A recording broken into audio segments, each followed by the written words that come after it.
you mentioned the guided path. Like as an amateur, you see a lot of guys go into the South Africa, like I don't know, they do Olympic trials, right? To get to the Olympics. Yeah.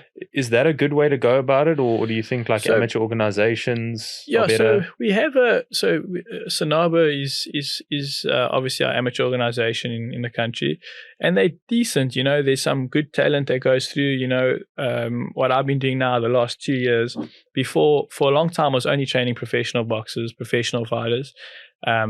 And then I thought, 2 years ago, I thought, let me take a step back, and I want to develop my own talent. I want to develop a fighter from complete scratch, from no white, not even a white collar fight, straight through, see how they can do it amateur, if they can get to a national level. If you win nationals, you can get chosen for the South African team, and you go to African games, and then maybe Commonwealth and go through that route. It's difficult because there are a lot of politics in any sport, but that's the path you take. And that's what I sort of have been doing now the last 2 years, developing fighters from that. And there is a system, Sanabo is good. You go to districts, you win your district in your area.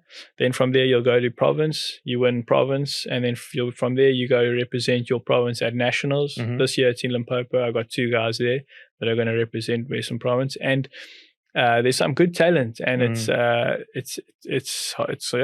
good for the guys, And then nationals, you win nationals, and then you hopefully get picked in the SA team, and then from there we've had a few. Now we had a boxer, 2 boxers in the Commonwealth Games.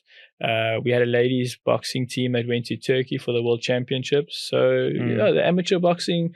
There's a lot of work to be done, but we are there, Olympics, we haven't been there in a while. I'm not sure I'm not sure what's happening if the Olympics, if we have a team.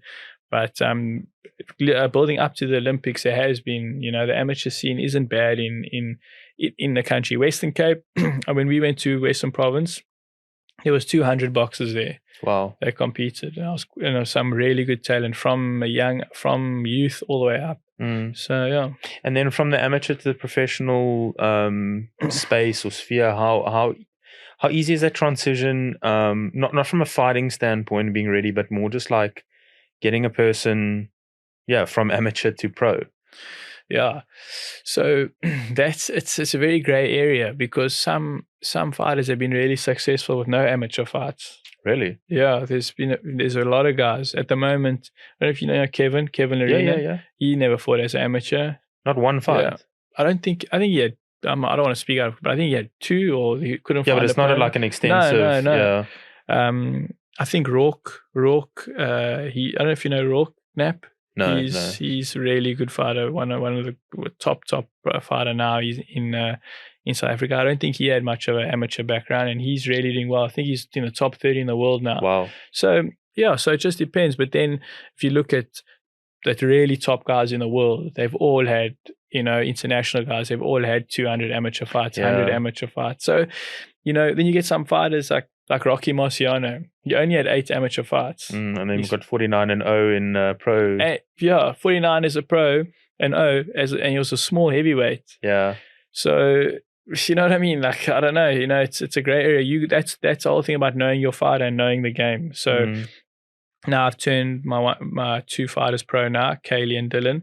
So Kaylee won the nationals. She's a really good junior featherweight. She's really good. She's having a pro debut in June, and Dylan's been to 2 nationals, 25 amateur fights, light heavyweight, good, hardworking kid. So 25 fights, I feel like he can transition quite well now into it.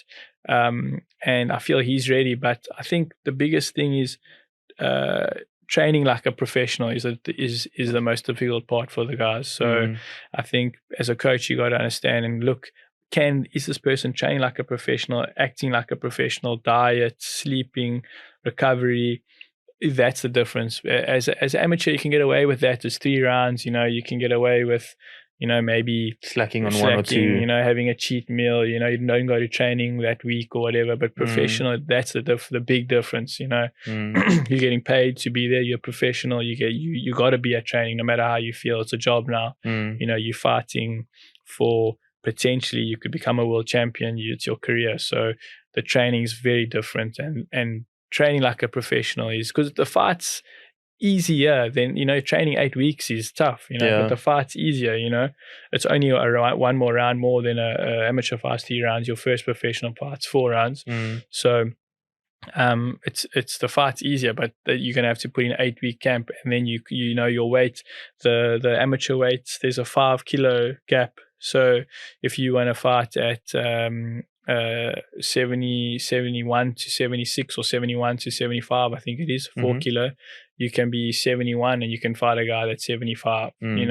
There's that gap. Or you 73 and but professional, it's your contracts are there. You got to be a little bit below on the money, and it's just a bit more. It's different, So the training and the professionalism is what's important with the guys. And a lot of fighters, a lot of athletes, that's the hardest part. Is the nutrition, eating clean, being disciplined at home. The gym's easy for a lot of guys, but it's what you do at home. Not eating, not going out and it's just difficult. It's a different life. It's a 24-hour job when you've got to be on diet. Yes, it's difficult. Hey guys, if you enjoyed that clip, I've got another one for you over here and over here. Please don't forget to subscribe over here and have a look at my other socials down in the description box below. Thanks for watching.